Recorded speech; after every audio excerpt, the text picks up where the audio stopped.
Starting defense, place at the table.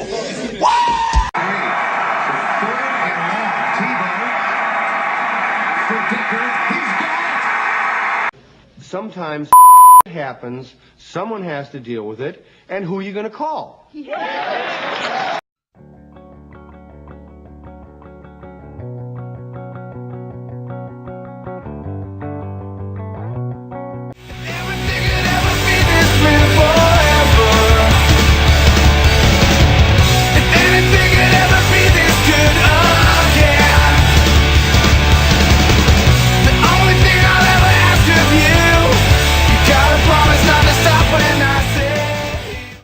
And now coming to you in stunning, high-quality film, the Sports Horn is back, second straight week. Put all extramarital affairs aside, folks. It's time to talk some sports. You know what I'm saying? I like sports. Welcome aboard, everybody. We have a loaded weekend of sports to get to. Getting right down to it. As we filmed this moments ago, the Kansas City Chiefs fall at home for the second straight week. This time to the Denver Broncos, led by Tim Tebow, who completed 2 passes in this game. The Chiefs still go down. The season effectively is over.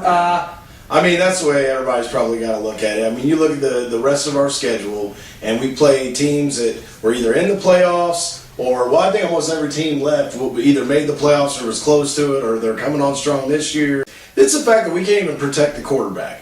We can't seem to get the ball in our big playmakers' hands down the field, and just all around bad. I mean, that's probably the best way to say it. Defensively, I've determined officially that I think Glenn Dorsey and Tyson Jackson both are still bust. I think they're both bust. And now here we are, 4-5 after being 4-3 and on top of the division. We suddenly find ourselves back in last place. Yeah. And it hurts. Yeah, it hurts badly, and I'll tell you, tied for last place. This offense cannot get any rhythm whatsoever, and that starts up front. The offensive line playing poorly, like Chris, you mentioned. The running game isn't there. Jackie Battle and Thomas Jones, and certainly not Dexter McCluster, cannot carry the load on offense. Like you also mentioned, cannot get the ball in our playmakers' hands. We had John Baldwin with one of the greatest catches you'll ever see, but you know what? Negated by penalties. Stupid mistake, shooting yourself in the foot, getting gashed in the running game by Tim Tebow and Ball. I don't even know who was out there. It was like 4 straight out there. They with one flick of the wrist, Tim Tebow beats the Chiefs on a 69 yards touchdown. Unbelievable. Inexplicable. The Chiefs season effectively is over, and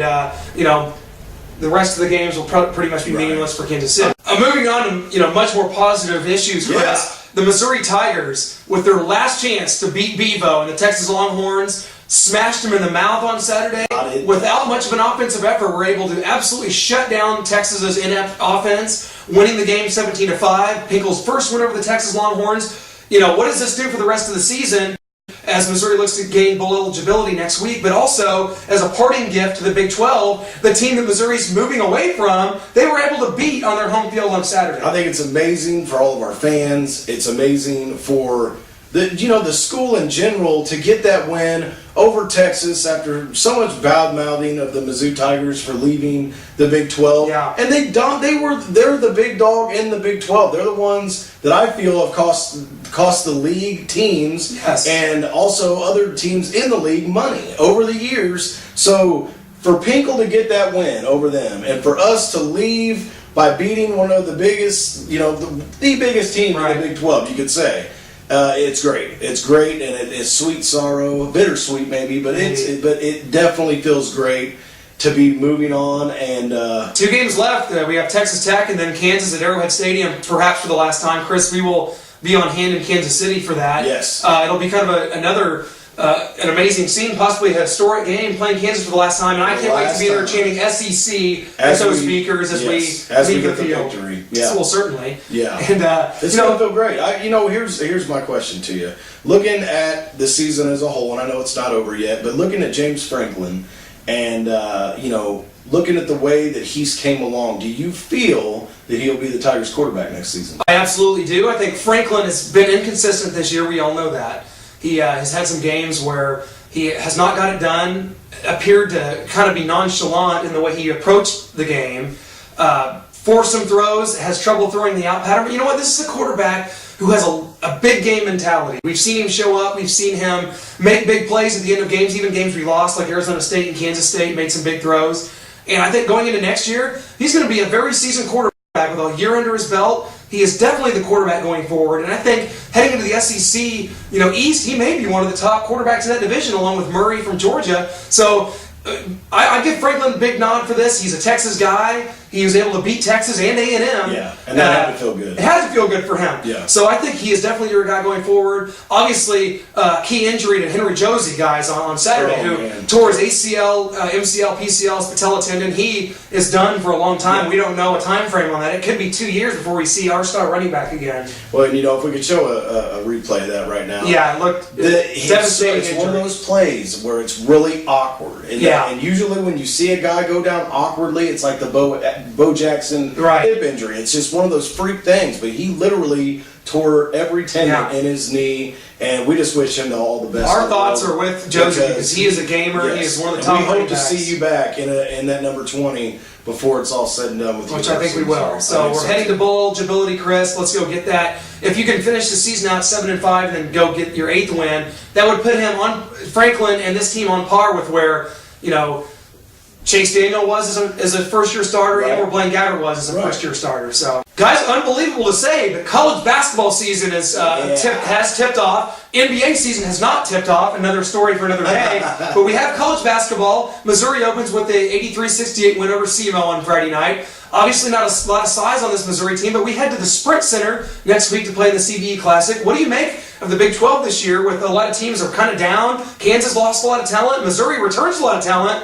But what can we do with this new coach? Well, I tell you, I feel great about the talent that we have, but I'm like you. I know we're a little undersized, so we have to play speed basketball. We have to outscore them. We have to tire them down. Yes. And that is going to be our strategy. I don't think there's any secrets about it. You've got to have Denman and Dixon and Pressey hitting on all cylinders all year. Yeah, exactly. And I just hope that those guys shoot well from beyond the three-point line this year. And I really hope that we could sneak up on a team like Kansas and get a win. Split the series with them, whatever. Obviously. Well, Kansas has been down. They have been down, and I look for Denman's experience in the with the U.S. team and everything. I think that will help.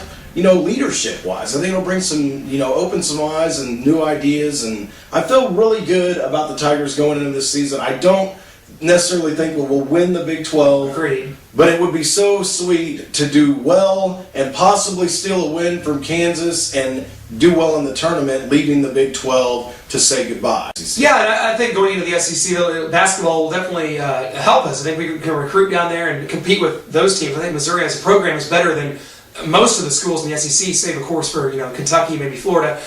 But guys, Missouri this year, like you said, is going to rely heavily on guard play. Denman, Dixon, and Phil Pressey, guys like that, Matt Pressey. That's going to be, the ball's going to have to go through those guys' hands. You lose Lawrence Bowers for the year. You have to hope Ricardo Ratliff can pick up some of the slack down low. Kansas, a team that's won the league, 7 straight years, you can't say that they're not the favorite, but they are going to count on Thomas Robinson. A ton. And that's really, they're a big player inside. Right, and I know that they've always got a lot of talent. There's no question about that. But it's how those guys mesh. We'll see. Is why I'm questioning. You can question it. Teams like Texas A&M, Iowa State, Kansas State, maybe we're not sure. Right. That's why as the season goes on, you're looking at football overlapping, and right now we got a lot going on. Yeah. We got basketball starting. We got Thanksgiving, which is a huge week for sports in general. So Missouri's got to go to Sprint Center and get a couple big wins and win the CBE, and then we will go from there. I've got to make a small comment on what Bill Self said on 610 Sports this week about the Missouri Tigers and this whole thing, as he was proclaiming that Kansas fans couldn't give, I believe he said, a flip. Get it right. Couldn't give a flip about classy and professional. Very classy, very professional. Well, guess what, Bill Self? I believe you guys do give a flip. And the main reason is Mizzou, anyone? Yeah. Well, all these T-shirts running around Muck Mizzou and all this. Yeah, I guess you don't give a flip, but you just make T-shirts and wear them every single game, not just the Mizzou game. So really, the comments not only by him but by Bob Fesco on 610 Sports this week were just unbelievable. So staunch Kansas. And it just makes me laugh. I mean, that's all you can do because they're so one-sided that it's just ridiculous. I mean, I've never seen such bias from a radio talk show host who's supposed to be unbiased when you're doing these shows. There's nothing wrong with giving your opinion, but when it's clear that your fandom is coming out and leaking out of your pores, I'm sorry, it's ridiculous. We'll see in a couple we years. can be biased because our show is about this team and this team, okay?